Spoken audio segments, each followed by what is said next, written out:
그래서 오늘 저는 이 아브라함의 흑역사에 대해서 살펴보고 그것을 통해서 하나님이 어떻게 구속 역사를 이루셨는지 살펴보도록 할 텐데요.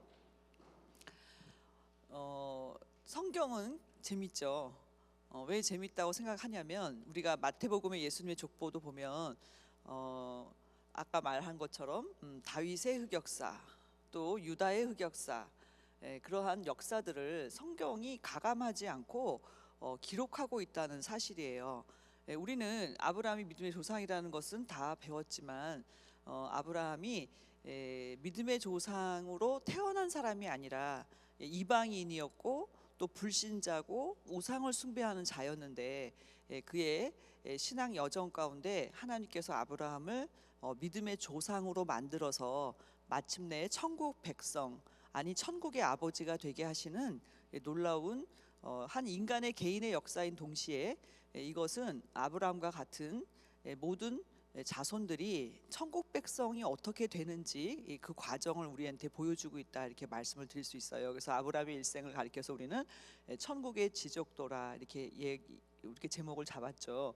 그런데 그 아브라함의 전생에는 이제 창세기 12장부터 25장까지 매우 많은 분량을 할애해서 창세기에 아브라함의 개인사가 기록이 되어 있어요. 그런데 그 아브라함의 개인사를 통해서 하나님이 우리한테 무엇을 말씀하고자 하는지를 알려면 아브라함의 흑역사에 대해서도 알아야 된다, 저는 이제 그렇게 보고요. 그래서 오늘 토론 주제를 아브라함의 흑역사의 대표적인 세 가지 사건을 들어서 말씀했는데요. 첫 번째 사건에 대한 이야기는 아까 첫 번째 제목이 뭐였죠? 첫 번째 아까 토론 주제가 누이라고 한 사건이죠. 근데 이거는 저의 주제 강의 속에 들어있지 않기 때문에 여러분에게 잠깐 설명을 드릴게요. 아브라함이 아내를 누이라고 속이게 된 환경 자체에도 문제가 있었다는 것을 우리는 알 수가 있어요. 왜냐하면 하나님께서 가나안 땅을 아브라함한테 허락하셨죠. 그런데 아브라함이 75세에 가나안 땅에 세겜에 도착을 했는데, 도착하자마자 가나안 땅에 가뭄이 들었어요. 가뭄이 들었다는 이야기는 세대를 해결하지 못할 정도로 그런 위기에 처한 거죠. 그럼 여러분 같으면 어떠시겠어요? 하나님이 가라 그래서 갔는데 그 기업체가 망했다. 가라 그래서 갔는데 시험에서 떨어졌다. 예를 들어서 그렇다면 여러분은 시험에 들지 않겠어요? 자, 가나안 땅에 흉년이 들었을 때 먼저 우리는 애굽에서 바로에게 아내를 빼앗기게 된 이 사건 전에 왜 아브라함이 가나안 땅을 지키지 못하고 애굽에 내려갔는가, 거기서부터가 이 문제의 시작의 발단이다, 이렇게 볼 수가 있겠습니다. 자, 그래서 만약에 아브라함이 가나안 땅에 있었다면 하나님께서 그를 굶겨 죽이셨을까요? 그렇지는 않았을 거예요. 그럼 그 당시에 왜 애굽으로 내려갔냐면, 잘 아시는 대로 애굽은 이집트죠. 그러니까 이집트란 나라의 대표적인 이름 하나, 특징을 대라면 뭘까요? 나일강이에요. 나일강은 전 세계에서 두 번째로 긴 강이기 때문에 비록 이집트란 나라는 완전한 사막지대임에도 불구하고 나일강을 통해서 계속해서 물이 공급되는 곳이죠. 그러므로 그 당시에 인류 문명의 시작일 뿐만 아니라 매우 잘 살던 나라였던 거예요. 그래서 아브라함은 언약도 중요하지만 생계를 위해서 애굽에 내려갔던 것이고, 거기에서 이제 아내를 누이라고 속이게 되죠. 그런데 누이라고 속이게 된 그 아브라함의 심리는 무엇이었는지를 살펴보는 게 더 중요할 것 같아요. 왜 아내를 누이라고 했느냐? 물론 아까 여러분이 말씀하신 것처럼 살기 위해서 죽임을 당할까봐 한 것은 맞지만, 아브라함의 문제는 바로 거기 여러분이 아마 성경 찾아보시면 창세기 13장 13절에 보시면 이렇게 두 가지로 아브라함 입에서 나와요. 아브라함이 어떤 생각을 갖고 있었는지. 창세기 12장 13절 제가 읽겠습니다. 원컨대 그대는 나의 누이라 하라. 그리하면 내가 그대로 인하여 안전하고 내 목숨이 그대로 인하여 보존하겠노라 하니라. 뭐가 문제였을까요? 여기 읽어볼 때 여기 누구로 인하여? 너로 인하여, 계속 그대로 인하여. 그러면은 아브라함의 안전과 아브라함의 생명의 보존은 사라의 몫일까요? 하나님의 몫일까요? 그렇지. 가나안 땅으로 가라 한 하나님께서 책임을 지시는 거예요. 그런데 아브라함은 그 아내를 인하여서 자기의 생명을 보존하겠다는 생각을 한 것 자체가 듣는 하나님 기분 나쁘시지 않았을까 그런 생각을 해봅니다. 그래서 아까 여러분들의 토론 주제 가운데서도 아브라함이 믿음이 없었다. 근데 알다시피 이때는 초창기죠. 아브라함의 초창기였다라는 것을 우리가 감안해 볼 때, 그래서 여기에서 하나님께서 도와주시죠. 그래가지고 사라를 데리고 나올 때 아브라함이 거부가 되어서 나왔다고 성경은 말씀하고 있어요. 그러니까는 일단은 육신적으로 볼 때는 가나안의 가뭄을 피했고 양식이 있는 애굽에서 생명을 보존했고 그리고 거부가 되어서 온 것까지는 좋아요. 근데 이 거부가 되어서 온 사건은 두 가지 사건을 또 발생시켜요. 어떤 문제가 났느냐? 거부가 되어서 왔는데 가나안 땅에서 조카 롯의 종들과 또 아브라함의 종들이 싸우게 되죠. 왜? 물 때문에. 그래서 왜 이것은 뭐냐면 이집트는요, 애굽은 나일강이 계속 흐르기 때문에 발로 물대는 땅이라고 그렇게 표현되고 있어요. 그것은 뭐냐면은 계속해서 운하를 파면은 물을 어디 내륙으로 공급할 수가 있죠. 반면에 하나님이 약속하신 가나안 땅은 어떤 땅이냐면은 하늘만 쳐다봐야 되는 땅이에요. 이게 무슨 말이냐면은 항상 비가 내리진 않고 건기와 우기가 있고, 건기 때에는 우기 때 저장한 물로 살아야 되기 때문에 물 부족 현상이 항상 있었던 것이 가나안 땅이죠. 그렇기 때문에 그 첫 번째는 롯과 헤어지게 되는 사건이 유발되고, 두 번째는 하갈 사건도 여기서 유발돼요. 왜냐하면 하갈은 어느 나라 여자였죠? 하갈은 애굽 여자였어요. 애굽 여자. 그래서 이따가 이제 두 번째 질문에 대해서 여러분이 조금 힌트를 얻어야 될 게 뭐냐면, 이제 지금 굉장히 재미있는 얘기가 많이 나왔어요. 사회적 약자 얘기도 나오고, 그 다음에 이제 여러 가지 여러분들이 재미있는 표현을 쓰셨는데, 여러분이 말씀하신 게 다 맞아요. 그런데 거기서 우리가 한 가지 간과하지 말아야 될 게 무엇이냐면, 자, 언약을 하신 그 아브라함은 노아의 세 아들들 가운데 누구의 아들이죠? 후손이죠? 셈의 후손이에요. 그 셈과 함과 야벳 족속에 대해서는 알고 계시죠? 알고 있을까요? 창세기 9장에 하나님께서 홍수 이후에 세 아들들을 통해서 인류가 퍼졌는데 하나님이 영적인 축복 셈족에게 주셨어요. 그래서 하나님은 아브라함 이전에 셈의 하나님이에요. 그래서 셈의 하나님, 그리고 셈의 장막이라는 말씀이 나와요. 그것은 뭘 말씀하고 있냐면, 메시아가 셈의 장막으로 오실 것이 미리 예정돼 있었다는 사실이에요. 자, 그래서 그 셈의 후손 가운데 하나님이 누구를 택했느냐? 아브라함을 택했죠. 자, 그렇다면 사라는 어느 족속일까요? 셈, 함, 야벳 중에 사라는 셈 족속이에요. 그리고 하갈은 함의 족속이에요. 저주받은 함의 족속이에요. 그렇기 때문에 메시아를 낳을 아브라함이 하갈을 통해서 메시아의 씨를 낳을 수는 없는 거예요. 그러니까 똑같은 아들이라 할지라도 생물학적으로 볼 때는. 그리고 이스마엘이 장자죠. 이삭보다 14살 형이에요, 사실은. 그럼에도 불구하고 하나님이 왜 이스마엘을 받아주시지 않았느냐라는 것은 무엇이냐면, 아브라함의 그 아내의 의지가 여전히 해결이 안 돼요. 왜 해결이 안 되느냐? 아브라함이 하갈을 취한 것은 누구 때문이었죠?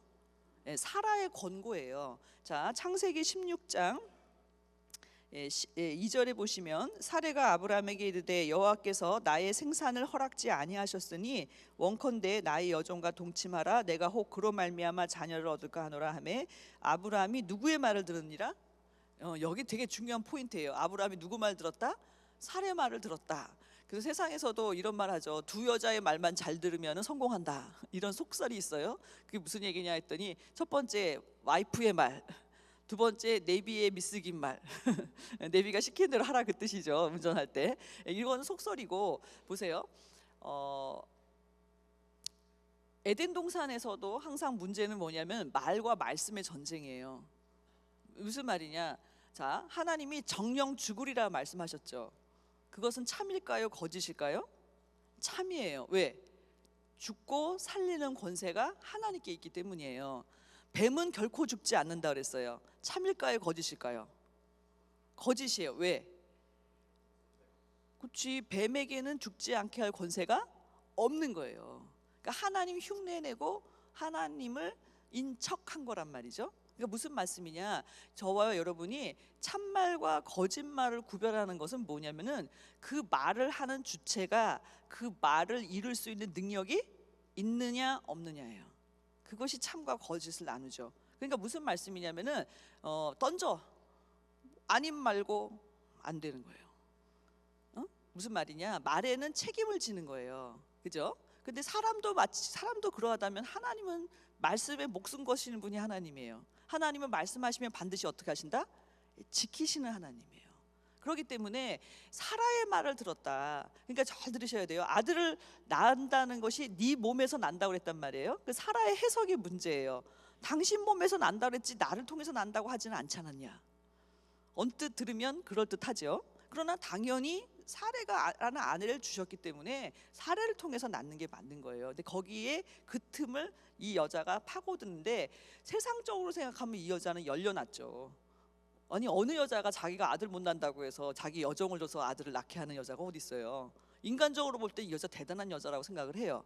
그러나 하나님의 뜻으로 볼 때는 사단의 통로가 되는 거예요. 인간의 생각이, 사라의 인간의 생각이. 그렇기 때문에 하나님은 이스마엘을 낳았지만 이스마엘은 약속의 자손이 될 수가 없어요. 왜? 셈의 자손이 아니라 셈과, 아까 우리도 말씀했잖아요. 이스라엘 유대인들에게는 엄마 혈통이 더 중요해요. 엄마가 유대인이고 아빠가 이방인이잖아요. 유대인으로 인정해요. 그러나 아빠가 유대인인데 엄마가 이방인이잖아요. 그럼 이방인이에요. 그것이 유대인의 법이에요. 그렇다고 한다면 사라를 통해서 낳아야 되는데 사라가 아들을 낳지 못하자 거기에 인간 생각이 끼어들어서 이스마엘을 낳은 거죠. 그런데 왜 하나님께서 이스마엘과 사라를 보호하셨느냐라는 이제 그 질문에 대해서 오늘 강의 내용에는 안 나오기 때문에 세 번째 거는 강의에 나와요. 그래서 이제 이거 설명을 드릴게요. 자, 아까 우리 진호 선배가 좋은 지적을 했어요. 성경에 보니까 하나님께서 분명히 이 말씀을 하셨죠. 왜 이스마엘도 하나님께서 버리시지 않느냐. 왜냐하면은 그러나 21장 13절에 있었죠. 창세기 21장 13절. 그러나 여종의 아들도 내 씨니라는 거예요. 그러니까 아브라함의 씨인 건 맞다는 거예요. 그런데 여기서 중요한 것은 뭐냐? 내가 그로 한 민족을 이루게 하리라 하신지라. 자, 첫 번째 사라의 문제는 뭐냐면 분명히 사라가 임신했을 때, 하갈이 임신했을 때 사라한테 핍박을 받았죠. 아까 말한 무슨 뭐라고 했죠? 이짐에? 이짐에 당했어요.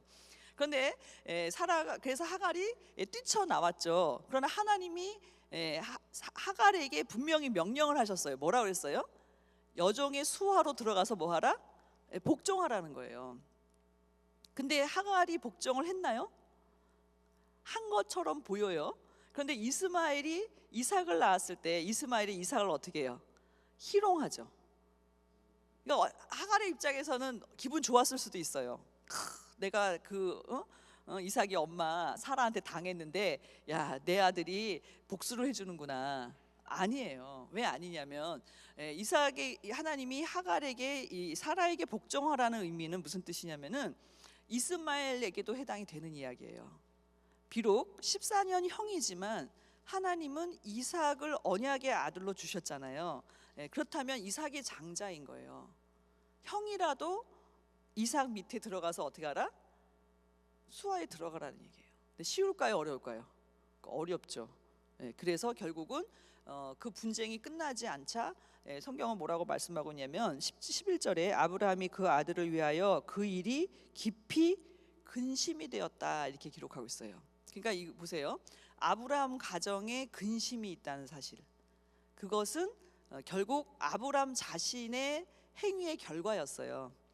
계속해서 믿음으로 사라를 통해서 아들을 낳을 것을 기다렸더라면 얘기가 달라지죠. 그러나 이스마엘을 낳은 것도 하나님이 축복한 아브라함의 씨이기 때문에 똑같이 축복하는 것 같지만 언약은 없어요. 이스마엘이 많은 12방백을 이루고 부자가 되고 하는 것도 축복하셨어요. 그러나 무엇은 없다? 언약은 없다. 무슨 말이냐? 메시아는 태어나지 않는다는 거예요. 오늘날 이 아브라함의 근심이 전 세계의 근심이 되어 있죠. 지금 어느 나라와 어느 나라가 여러 나라가 전쟁 중이잖아요. 이제 그 중에 지금 일촉즉발의 전쟁의 위기에 있는 나라들이 있어요. 어느 나라일까요? 이스라엘과 일단 하마스의 전쟁이에요. 그리고 하마스의 배후에는 이란이 있거든요. 그러니까 결국은 이제 이란과 이스라엘의 전쟁이고 또 거기에는 미국이 참전할 가능성이 매우 높죠. 그래서 그것은 무엇을 말씀하고 있냐면 혈통적으로 볼 때 유대인들은 이삭의 후손들이에요.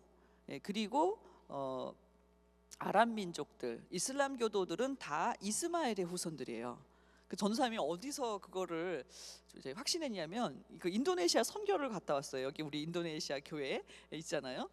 공항에서 이제 비행기를 기다리면서 이제 밥을 먹고 있었어요.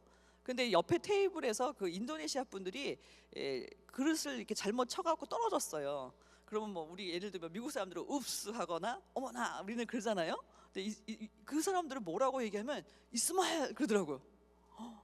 그래서 제가 왜 이스마엘이라고 하냐 그랬더니 예를 들어서 예수 믿는 나라에서는 놀라면 지저스 하듯이 얘네들한테 그냥 이스마엘이 그냥 나오는 거예요. 그게 뭐냐? 유대인들의 그 이슬람 교도들에 의하면은 아브라함이 바친 아들은 이삭이 아니라 이스마엘이다라는 거예요. 그리고 이슬람 그 교회의 창시자가 누구죠? 모하멧이 그 아브라함이 이스마엘을 바친 그곳에서 승천했다고 믿어요. 그러니까 지금 성전이 있었던 솔로몬 성전이 있었던 그곳에 황금돔이 있는 거예요. 거기는 뭐냐면 이슬람 사람들의 기념관이에요. 기념 성전 같은 거예요. 그러니까 그렇게 오늘날 그리고 결국은 누구와 누구의 전쟁이다? 이삭과 이스마엘의 전쟁. 그러니까 아브라함의 불신의 결과가 오늘 인류의 전쟁의 시발점이 됐고 더 나아가서 마지막 인류 심판의 도구도 돼요. 그러니까 우리는 여기서 두 가지를 알아야 돼요. 아브라함이 믿음의 조상인 것도 맞지만 아브라함의 불신의 결과가 결국 오늘날 인류의 전쟁의 시발점이 되었다. 그래서 원로 목사님께서 80년대에 설교하실 때 이런 제목으로 설교하신 적이 있어요. 중동 전쟁의 전범 아브라함. 중동 전쟁 전범은 누구냐? 아브라함이다. 아니 그렇게 설교하신 적이 있어요. 그러니까 여기서 우리는 알 수 있는 게 뭐냐면은 이렇게 하나님의 언약을 받은 자의 불신과 믿음이 어떤 결과를 갖고 나올 수 있다. 전 인류에게 영향을 미칠 수 있다는 기가 막힌 이야기를 우리는 기억해야 된다는 사실입니다. 그래서 얘기가 길어졌는데요. 어쨌든 두 번째까지 질문에 답이 되었을까요? 안 된 것 같은데 된 걸로 합시다.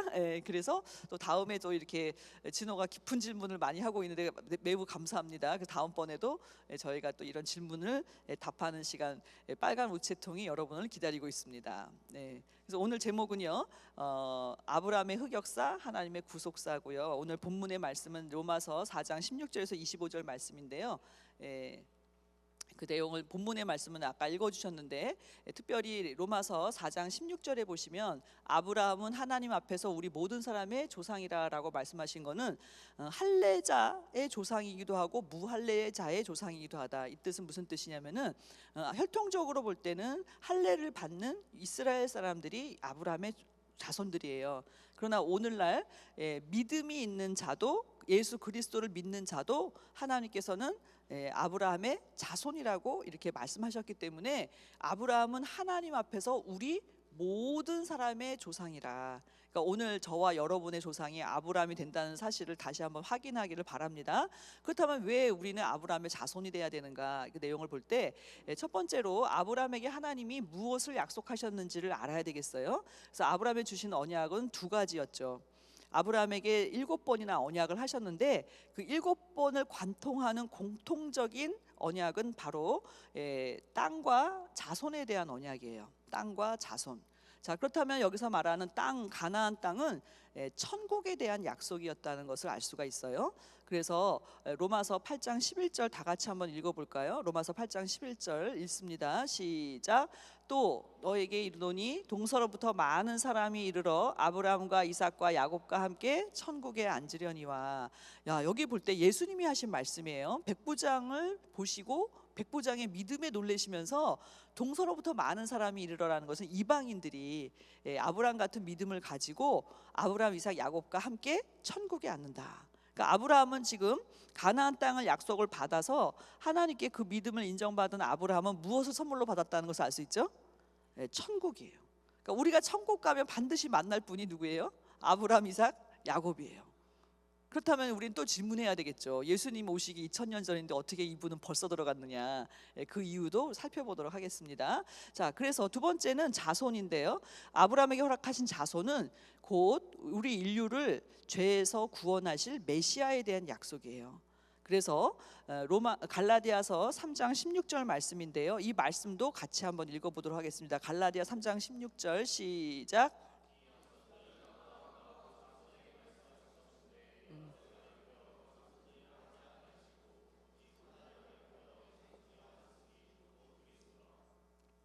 여기 볼 때 여럿을 아브라함에게 자손을 주시겠다고 했을 때는 반드시 단수였다는 사실이에요. 복수가 아니에요. 그래서 하나를 주신다라고 했을 때 물론 육신적으로 볼 때는 그 뜻으로 볼 때는 이삭이죠. 그러니까 이스마엘도 아브라함의 아들이고 이삭도 아들이지만 하나님이 말씀하신 약속의 아들은 이삭을 가리키는 거예요. 그런데 그와 같이 아브라함의 자손은 곧 누구다? 그리스도다 이렇게 말씀하고 있죠. 그리스도다. 그래서 우리는 여기서 뭘 알 수 있냐면은 예수님께서 아브라함의 자손으로 메시아가 오신다는 창세기 22장 16절에서 18절의 말씀대로 마태복음 1장 1절에 예수님의 아브라함의 자손으로 이 땅에 오셨다는 사실을 알 수가 있죠. 자, 그렇다면 이와 같이 아브라함에게 주신 모든 약속은 예수 그리스도를 통해서 성취가 되었는데 그렇게 되기까지의 과정은 결코 평탄하지 않았다는 것도 우리는 알아야 돼요. 그래서 우리는 여기서 아브라함의 생각과 하나님의 생각이 충돌하는 장면들을 보게 됩니다. 오늘 여러분들이 토론을 하면서도 그 왜 그렇게 하셨을까 하는 여러분의 생각이 있잖아요. 근데 여기서 중요한 것은 뭐냐면 많은 이제 교회들이나 어떤 사람들은 그냥 닥치고 믿어 이렇게 얘기하는 사람들이 있어요. 그러나 알지 못하는 것을 믿을 수는 없죠. 알지 못하는 것을 믿을 수는 없어요. 그렇기 때문에 저는 여러분들에게 하나님 앞에 질문을 할 거는 질문을 해야 된다라고 여러분에게 말씀을 드리고 싶고, 그리고 그것이 하나님의 생각을 찾아가는 길이라고 저는 믿습니다. 저는 대학교 들어가면서 교회를 나왔어요. 그러니 얼마나 힘들었겠어요. 왜냐하면 나름대로 십몇 년을 사는 동안에 개똥철학이 있지 않았겠어요, 나름대로. 근데 교회에 와 보니까 말씀을 듣는데 어떤 거는 대부분은 좋았어요. 너무너무 좋았어요. 근데 어떤 거는 잘 이해가 안 되는 부분도 많더라고요. 그래서 질문이 나는 것을 제가 적기 시작했어요. 수첩에 적기 시작을 했다가 창세기 8장까지 하고 그만뒀어요. 왜 그만뒀을까요?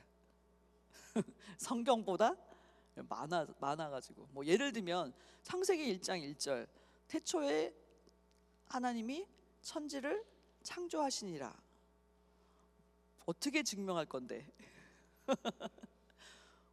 어떻게 증명할 거야?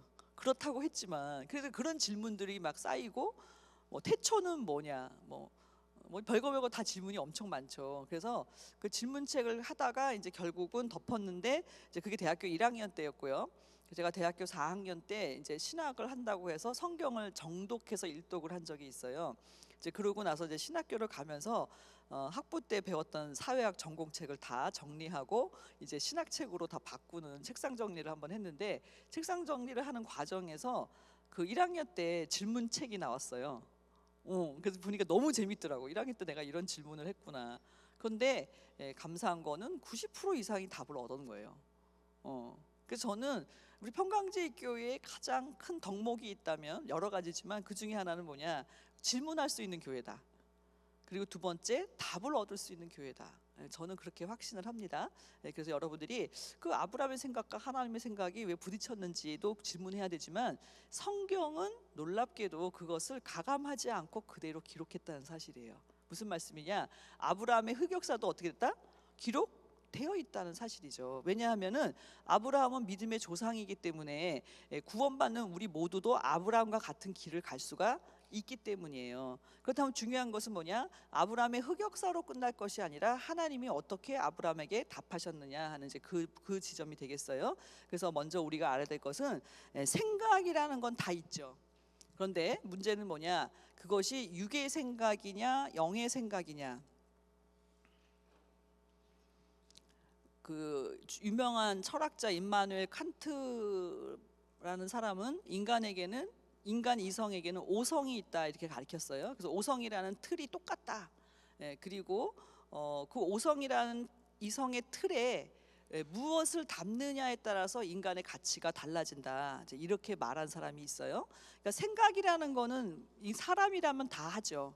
근데 그 생각의 틀에 육신을 담느냐 영을 담느냐는 결정을 해야 되는 거예요.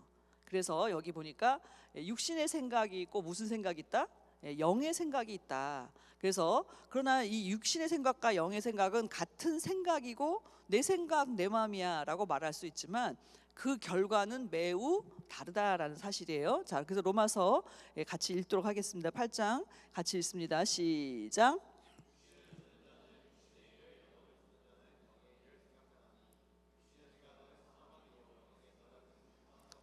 이 보세요. 생각의 차이에 따라서 사냐 죽느냐가 결정된다는 거예요. 육신의 생각은 무엇이고 사망, 죽음이라는 거예요. 반대로 영의 생각은 생명과 평안이다. 그렇다면 우리는 어떤 생각을 해야 마땅할까요? 영의 생각을 해야 된다는 사실이에요. 그래서 육신의 생각은 사망이라는 말은 뭐냐면은 대부분의 인간들은 다 육신의 생각을 하고 있기 때문에 그래서 사망에 이르게 된다는 이야기도 돼요. 자, 그래서 로마서 8장 7절 8절도 같이 읽겠습니다. 시작.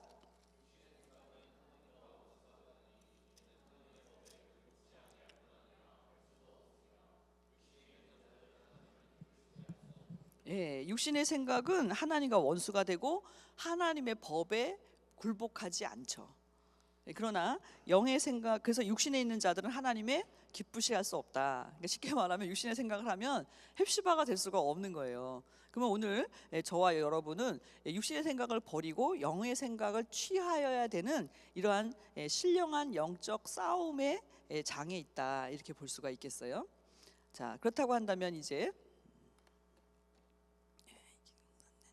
자, 그 다음에 보시면 첫 번째로 아브라함의 육신의 생각과 하나님의 생각이 충돌하는 첫 번째 장면을 살펴볼 때 아브라함 84세죠.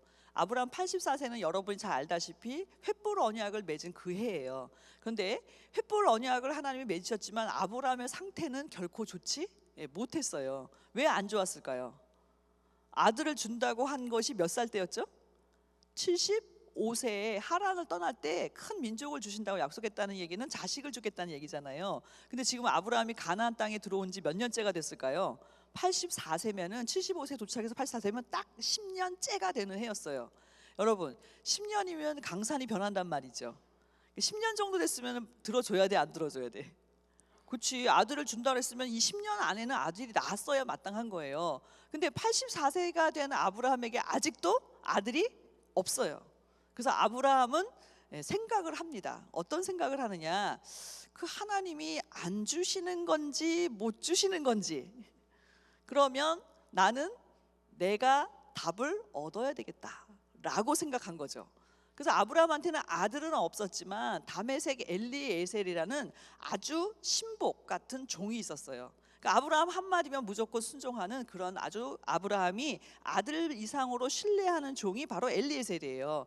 그러니까 이제 하나님이 84세 때 나타났죠. 그랬더니 하나님 앞에 아브라함이 하는 말씀이 너무 재미있어요. 자, 한번 보세요. 아브라함이 84세 때 하나님이 뭐라고 했느냐? 창세기 15장 2절 3절 또 읽어보겠습니다. 시작.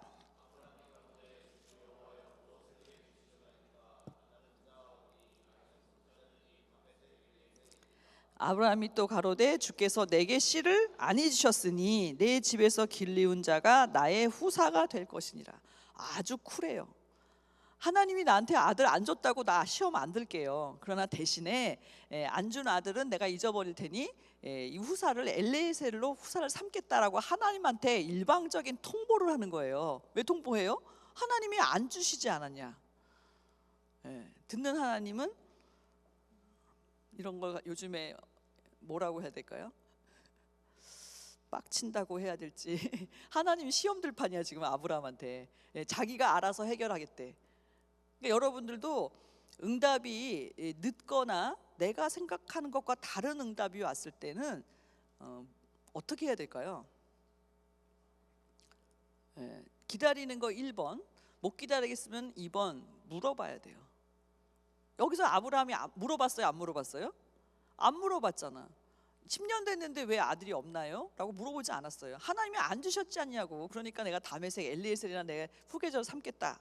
그러니까 하나님 들으실 때 기분 나쁘죠. 그랬더니 여기서 이제 유명한 말씀이 나옵니다. 하나님의 생각은 무엇이냐? 뭐라고 하셨어요? 어디를 읽으시냐면은 4절인데요. 창세기 12장 4절 여러분 찾아보세요 한번. 졸리니까 찾아야 돼. 왕도가 없어요. 전도사님도 지금 자리에 앉아있다면 여러분 전 졸렸을 거예요 분명히. 그렇기 때문에 여러분의 졸음에 대해서 제가 원망하는 게 아니고 졸음을 이기고 말씀을 좀 들어보자. 하나님의 입장은 어떤 입장이었느냐. 자, 창세기 15장 4절입니다. 시작. 여호와의 말씀 그에게 임하여 가라사대 그 사람은 너의 후사가 아니라 내 몸에서 날 자가 내 후사가 되리라 하시고, 아들이 엘리에셀을 아들로 삼는 거 허락한대 안 한대요? 아니라. 아브라함의 일생에 사라까지 포함해서 하나님이 아니라 3번이나 얘기하셨어요. 그럼 누가 이겨? 하나님이 이겨야 돼? 아브라함이 이겨야 돼? 하나님하고 싸워서 이길 자가 없습니다. 그래서 하나님이 아니라. 근데 아브라함이 착해. 그래도 아니라 그러시니까 당장 꼬리를 빵 내렸어요. 그래가지고 창세기 15장 그 유명한 말씀이죠. 5절 6절에 보시면 그를 이끌고 나갔죠. 못 믿으니까. 그러면서 5절 보시면 그 밑에 있죠. 그를 이끌고 밖으로 나가 가라사대 하늘을 우러 무뼈를 셀 수 있나 보라. 또 그에게 이르시되 내 자손이 이와 같으리라. 그러니까 무슨 말씀이냐? 아들을 주겠다고 하는데 현실 아들은 없어요. 근데 못 믿고 엘리에셀이나 후계자를 삼겠다 그러니까 눈으로 보여준 거예요. 뭐를? 하늘의 별을. 그러면서 너의 자손이 이렇게 많겠다. 그럼 저 같으면 속으로 그랬을 거 아니야. 그 별 같은 자손 관두고 하나라도 주십시오. 아마 그렇게 얘기했을 거예요. 그런데 아브라함이 착해. 어떻게 착하냐? 아브라함이 뭐라 그랬어요? 다시 하나님의 말씀을 붙잡았죠. 자기의 생각을 접었어요. 자, 15장 6절 읽습니다. 시작. 아브라함이 여호와를 믿으니 여호와께서 이를 그로 의로 여기시고. 그러니까 하나님께서 다시 주시겠다. 너 몸에서 나야 된다. 종은 안 된다 하니까 아브라함이 자기 육신의 생각을 버리고 다시 언약을 붙잡았다는 사실. 그것이 바로 첫 번째 아브라함의 흑역사라고 할 수가 있죠. 두 번째 아브라함의 흑역사는 언제냐? 99세 때예요. 자, 이스마엘을 낳았죠. 아까 우리가 이스마엘 얘기를 했잖아요. 이스마엘을 86세에 낳았어요. 그리고 99세가 되었는데 13년 만에 하나님이 다시 나타나세요. 그래서 창세기 16장 16절을 읽어보시면 아브라함이 이스마엘을 낳을 때 86세였다 기록되어 있죠. 그리고 17장 1절에 할례 언약을 할 때는 99세. 그렇다면 16장과 17장 사이에는 몇 년의 공백이 있을까요? 13년이라는 공백이 있어요. 그럼 왜 공백이 있을까요? 하나님의 침묵이에요. 13년은. 그럼 하나님은 왜 침묵하셨을까? 이스마엘을 낳은 것에 대해서 하나님은 침묵하고 계신 거예요. 세상에도 동상이몽이라는 말이 있죠. 동상이몽, 같은 곳에 있는데 생각이 달라요. 그러니까 하나님은 열 받으셨고 아브라함은 룰랄라 드디어 아들을 얻었다 이렇게 생각하고 있는 거예요. 이스마엘에 대해서. 그런데 청천벽력 같은 이야기를 하시죠. 17장 1절에 보시면 아브라함이 99세 때 여호와께서 아브라함에 나타나서 그에게 이르시되 나는 전능한 하나님이라 너는 내 앞에서 행하여 완전하라. 그 얘기는 너는 지금 불완전하고 전능하신 하나님을 믿지 못한다 라고 얘기하시면서 다시 말씀을 하십니다. 다시 아들을 낳으라. 이번에는 정확하게 네 몸에서 난다 그러니까 하갈을 취했잖아요. 그러니까 이번에는 그렇게 얘기했다가 얘가 못 알아들으니 정확하게 사라가 낳을 거다 라고 얘기하죠. 그럴 때 아브라함이 어떻게 돼요? 웃을 수밖에 없죠. 화면 띄워주세요. 자, 여기 보시면은 아브라함에게 하나님이 사라를 통해서 아들을 주겠다고 했을 때 이 양반 되게 이제 배짱이 두둑해졌어요. 그래서 뭐라 그래요? 이스마엘이나 하나님 앞에 살기를 원하나이다. 그 얘기는 뭐냐면은 사라를 통해서 어떻게 아들을 낳냐고. 지금 나이가 이제 99세고 사라 89세인데 그냥 이스마엘 후계자 하겠다. 아까 엘리에셀처럼. 그랬더니 하나님이 뭐라 그럴까요? 하나님이 이때 하시는 말씀은 아까 첫 번째 엘리에셀 아니라 이스마엘 아니라 아니라는 거예요. 자, 창세기 17장 17절 18절 한번 읽어보겠습니다. 시작. 아브라함이 엎드려 웃으며 심중에 이르되 100세 된 사람이 어찌 자식을 낳을까? 살이는 90세니 어찌 생산하리요 하고 아브라함이 이에 하나님께 고하되 이스마엘이나 하나님 앞에 살기를 원하나이다. 아브라함의 생각은 이스마엘 그냥 장자 삼아 주시고 아들 난 걸로 쳐달라 이렇게 하나님께 말씀드리죠. 그랬더니 하나님의 생각은 뭐예요? 아니라. 두 번째, 더 기가 막힌 말씀을 하시죠. 왜냐하면 자 19절 읽습니다. 19절 시작. 하나님이 가라사대 아니라 내 안에 사레가 정령 아들을 낳으리니 너는 그 이름을 이삭이라 하라. 내가 그와 내 언약을 세우리니 그의 후손에게 영원한 언약이 되리라. 자, 아들을 지금 임신했나요? 아직 안 했어요. 낳지도 않았어요. 근데 이름이 먼저 나왔어요. 이름이 뭐래요? 이삭. 이 웃음이라는 이삭의 이름이 어디서 기원했을까요? 아브라함이 엎드려서 심중에 웃었기 때문이에요. 그러니까 아브라함의 불신의 표현의 이름이 이삭이에요. 그렇기 때문에 이삭을 바쳐야 되는 일이 이어진다고도 할 수도 있어요. 그래서 21절에 보면 정확하게 언제 낳는지까지 얘기하시는 거예요. 자 보세요. 21절 읽습니다. 시작. 내 언약은 내가 명년 이 기한에 사라가 내게 낳을 이삭과 세우리라. 자 여기 보세요. 명년이라는 말은요 내년이라는 뜻이에요. 명년 내년. 그리고 이 기한에라는 것은 뭐냐면은 이맘때, 그러니까 1년 후에 이삭이라는 아들이 태어날 거야. 이렇게 말씀을 하시는 거예요. 기가 막히죠. 날짜까지 정해졌어. 그러나 다행인 거는 아브라함 또 두 번째 자기의 육신의 생각을 버리고 다시 언약을 붙잡았죠. 그 근거는 어디에 있냐면 23절에 이에 아브라함이 하나님이 자기에게 말씀하신 이 날에 할례를 행하죠. 그러니까 이것은 뭐냐면은 아브라함이 자기 생각을 접고 하나님의 명령을 지키는 모습을 볼 수가 있어요. 그래서 아브라함은 접었어. 근데 누가 안 접혔을까요? 아들을 낳아줘야 될 사라는 안 되는 거예요. 왜냐하면은 낳아줄 여자는 사라인데 사라는 그때 어떤 상황이었느냐? 창세기 18장 11절에 보시면은 사라가 나이 많아 늙었고 경수가 끊어졌다 이렇게 말씀하고 있어요. 어떻게 해요? 경수가 끊어졌어. 그러니까 여자가 경수가 끊어지면 애를 낳을 수가 없는 거예요. 그런데도 하나님은 사라가 아들을 낳아야 된다. 창세기 18장 12절 사라의 반응 역시 무엇이었을까요? 시작. 사라가 속으로 웃고 이르되 내가 노쇠하였고 내 주인도 늙었으니 내게 어찌 낙이 있으리요. 어떻게 보면 너무나 자연스러운 반응이에요. 근데 여기서 중요한 거는 사라가 웃었는데 어떻게 웃었대요? 속으로 웃었대. 근데 하나님은 그 웃음에 대해서 얘기하세요. 자, 하나님의 생각은 어떠냐? 자 보세요. 자 읽습니다. 창세기 18장 13절에서 14절 시작. 여호와께서 아브라함에게 이르시되 사라가 왜 웃으며 이르기를 내가 늙었거늘 어떻게 아들을 낳으리요 하느냐? 여호와께 능치 못한 일이 있겠느냐? 기한이 이를 때에 내가 내게로 돌아오리니 사라에게 아들이 있으리라. 미치고 팔짝 뛸 노릇이에요. 근데 여기서 보면은 기한이 이를 때라고 되어 있는데 사실 히브리 원문에 보면은 두 단어가 번역이 안 됐어요. 여기 카예트 하야라고 돼 있죠. 기한이 이를 때라는 카예트 하야라는 이 단어는 내년 봄 새싹이 돋아날 무렵이란 뜻이에요. 보리 새싹이 물어날 무렵. 그래서 이삭의 탄생은 유월절과 관련돼 있어요. 왜냐하면 6월절은 아비벌이죠. 아비벌이 바로 보리가 새싹이 나는 달을 아비벌이라고 부르기 때문이에요. 그러니까 이것은 무엇을 말씀해주고 있느냐? 이삭을 경수가 없이 낳아야 되는 것도 맞고 날짜도 정해져 있었다는 사실이에요. 마치 예수님이 이 땅에 오실 때 날짜가 정해져 있었던 것처럼.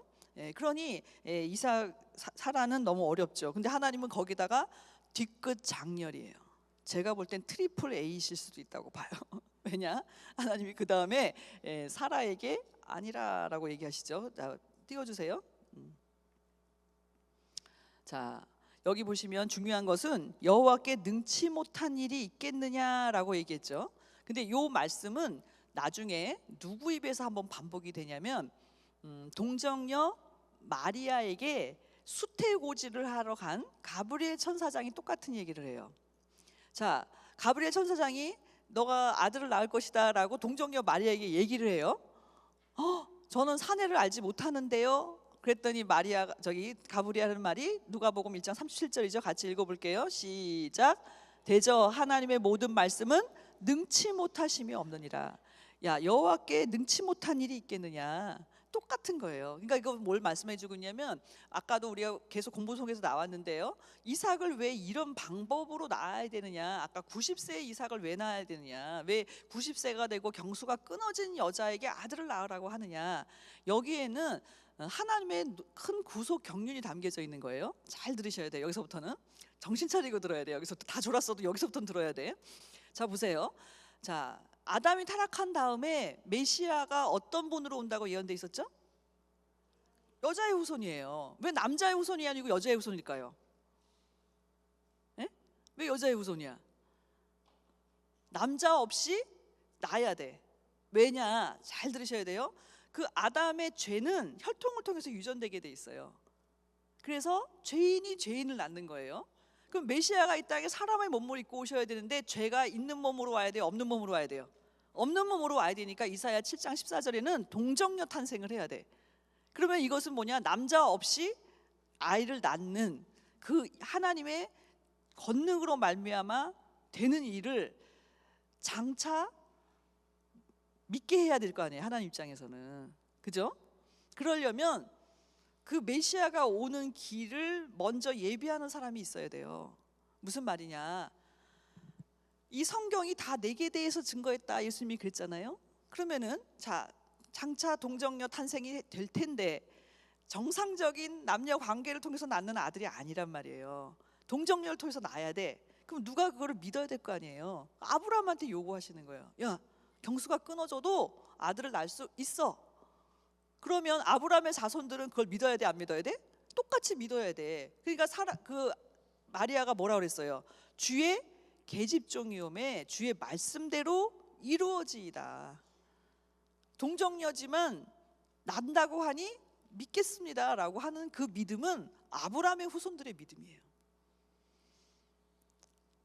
근데요, 여기는 한 가지 더 큰 문제가 있어요. 원래 구약 율법에는 처녀가 아이를 낳으면 어떤 처벌을 받게 돼 있게요? 돌로 맞아 죽어야 돼. 그러니까 마리아한테는 이중고가 있는 거예요. 그냥 우리가 생각할 때는 동정녀 마리아가 아들을 낳았구나 이렇게 생각하면 안 돼. 여러분이 만약에 마리아 입장이어봐. 나 결혼도 안 했고 처녀인데 애를 낳으래. 기가 막힐 노릇이죠. 거기다가 유대 율법에 의하면 처녀가 아이를 낳으면 돌 맞아 죽어야 돼. 그러니까 마리아가 이 말씀에 순종한 거는요, 자기 목숨을 걸고 순종한 거예요. 그리고 그 사실을 덮어준 요셉도 의인인 거예요. 요셉이 만약에 이 일을 까발려 봤어요. 내 애가 아니고 아직 결혼도 안 했는데 이 약혼녀가 애를 낳습니다라고 만약에 요셉이 발설을 했으면은 예수님이 이 땅에 태어나지 못해. 마리아 태 속에서 돌 맞아 죽은 거야, 예수님도. 그러니까 하나님께서 왜 이런 어려운 일을 하시느냐? 왜냐? 동정녀 탄생을 해야 되기 때문이에요. 그러니까 먼저 그 믿음을 아브라함과 사라에게 요청하신 거예요. 그런데 결론적으로 믿었을까요? 못 믿었을까요? 사라가 웃었죠? 그래서 그 다음 띄워주세요. 그러니까 하나님께서 사라가 웃었잖아요. 그러니까 하나님이 웃었는데 하나님이 아브라함한테 3쿠션 직접 사라한테 얘기하지 않고, 야 아브라함아, 사라가 왜 웃냐? 그랬더니 사라가 장막 밖에서 들었어요. 저 안 웃었는데요? 그랬더니 하나님이 아니라 너 웃었다. 끝까지 추적하시는, 뒤끝 장렬하시는 하나님이죠. 아니라 하나님이 그랬을 때 결론은 뭐냐? 지금 볼 때 아브라함도 첫 번에 믿은 게 아니죠. 그리고 사라도 믿어지지 않았어요. 그런데 어떻게 믿음의 조상이 됐을까요? 어떻게 됐을까요? 그것에 대해서 오늘 이제 결론적으로 한번 살펴보도록 할게요. 첫 번째, 그래서 아브라함에게는 하나님이 의인이다, 믿음의 조상이라는 것은 의인이라는 뜻이거든요. 죄의 반대가 의죠. 자, 그렇다면은 3번에 걸쳐서 하나님이 의롭다 말씀을 하시는 거예요. 그 3번의 의를 살펴보시면 첫 번째는 아까 우리가 84세 때 말씀을 믿었기 때문에 의로 여겨주셨죠. 하늘의 별을 보여주시고 아브라함이 믿으니 그를 의로 여겼다. 여기서 보니까 재미있는 것은 그의 의로 여기시고라는 그 말씀은 이를 그의 의로 여기셨다. 그러니까 그가 의롭다 인정하셨다가 아니고 그를 의로 여기셨다. 이게 무슨 뜻이냐 이렇게 볼 때 믿으니라는 요 단어는요 히브리어로 아만이에요. 그래서 아멘이라는 단어가 여기서 나왔죠. 그래서 신실하다, 충실하다라는 이제 사역형, 능동형인데요. 이것은 뭐냐면은 하나님이 말씀하신 것을 끝까지 의지하는 그런 적극적인 자세. 그래서 하나님께서 아브라함이 믿었다라고 인정을 해주셨고, 그리고 의로 여기셨다, 체닥하죠. 그래서 이것은 뭐냐면은 생각이나 행동이 하나님의 뜻과 일치되는 인간의 상태가 바로 의예요. 그러니까 육신의 생각으로는 의인이 될 수가 없죠. 영의 생각. 그래서 타락한 인간에게는 완전한 의가 없어요. 사실은 없다. 로마서 3장 10절에 있죠. 기록된 바 의인은 없나니 하나도 없다. 전도서 7장 20절 말씀을 인용한 건데요. 그렇기 때문에 우리 타락한 인간에게는 의가 있다 없다? 없다. 의롭다 되는 것은 오직 하나님께서 믿음을 보시고 그렇게 인정해 주셔야 된다는 사실이에요. 그래서 로마서 4장 5절에도 아무 일도 하지 않았는데 경건치 않은 자를 하나님께서 의롭다 하시는 그것은 저에게 믿음으로 의롭다 인쳐주신 거죠. 그러니까 아브라함이 그냥 믿지 못하는 그 자신을 하나님이 하늘의 별을 보여주시면서 믿게 하셨기 때문에 하나님은 의로운 것으로 칭하신 거죠. 그것은 뭐냐면은 앞으로 장차 믿어줄 것을 믿어주시는 거예요. 하나님이. 의롭다 하신다는 것은 우리가 봐도 아브라함이 지금 현재 창세 84세 때 아브라함 믿음이 100%가 됐나요? 안 됐나요? 안 됐어요. 근데 하나님은 믿어주시는 거예요. 너는 앞으로 그렇게 될 거야. 그리고 그렇게 내가 만들 거야. 바로 그러한 의의죠, 칭의죠. 그래서 여기시고라는 것은 뭐냐면은 하나님이 그렇게 의를 가지고 있지는 않지만 하나님께서 의롭다고 인정해 주시는 그 인정이 바로 첫 번째 칭의가 되겠습니다. 아브라함의. 그리고 마침내 100세 때는 성취가 됐어요. 어떻게 성취가 됐느냐? 창세기 21장 찾아보도록 하겠습니다. 이거는 여러분 찾아보세요. 자, 아브라함에게 주겠다 했을 때 아브라함도 웃었고 사라가 낳는다 근데 사라도 웃었죠? 흑역사예요. 그러면 어떻게 이 사람들이 육신의 생각을 버리고 말씀을 붙잡게 됐을까요? 낳았으니까. 딱 하나님이 말씀하신 그날에 낳았어요, 이삭을. 그러니 믿어야 돼, 안 믿어야 돼?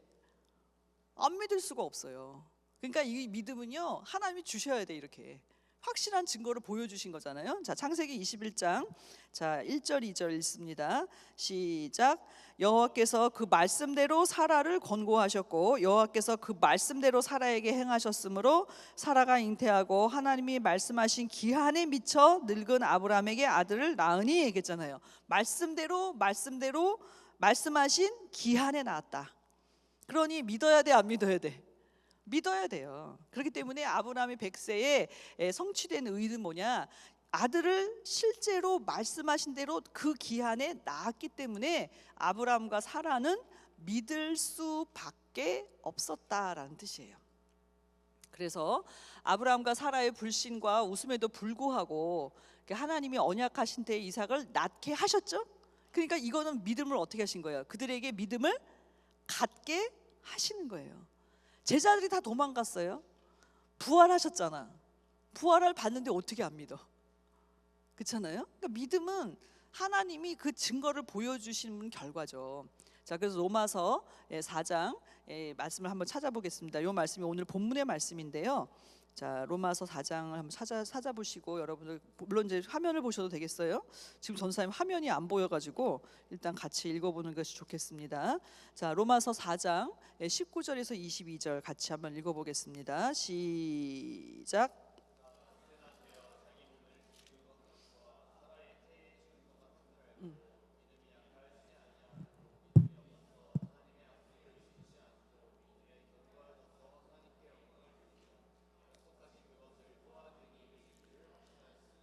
여기 볼 때 이런 걸 신분 세탁이라고 하죠.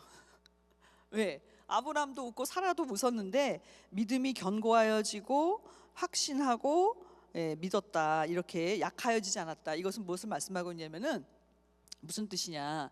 자, 비록 아브라함처럼 우리에게도 불신의 과거가 있었다 할지라도 하나님의 은혜로 결국 믿음으로 종결이 되었잖아요.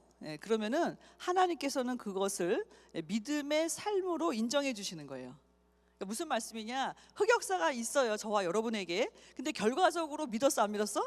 믿었어. 그러면은 그 가운데 있었던 그 흑역사도 믿기 위한 과정이었다라고 하나님이 인정해 주신다는 거예요. 이해가 되세요? 그러니까 그래서 중요한 건 뭐냐? 뭐가 좋아야 돼? 과정도 중요하지만 끝이 좋아야 돼. 끝을 믿으면 하나님이 그 불신의 과정도 믿음의 과정으로 인정해 주신다라는 사실을 우리는 아브라함을 통해서 알 수가 있습니다. 자, 그래서 이제 이삭을 바침으로 온전히 성취가 되었어요. 이삭을 바치라는 이 말씀은 굉장히 어렵죠. 왜 그러냐면 언약을 이어갈 아들은, 유일한 아들은 이삭이에요. 그러나 그 이삭을 바친다고 한다면 문제가 생기죠. 하나님의 말씀이 모순이 발생해요. 뭐냐? 이삭을 통해서 언약을 하셨고 이삭을 통해서 언약이 전수된다고 하셨는데 그 이삭이 죽는다면 언약은 어떻게 돼요?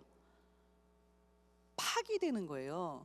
그렇다면 하나님이 스스로 당신의 언약을 스스로 파기하는 이상한 명령이에요.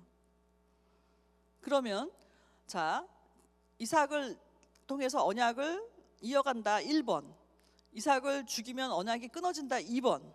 어느 말씀에 순종해야 될까요?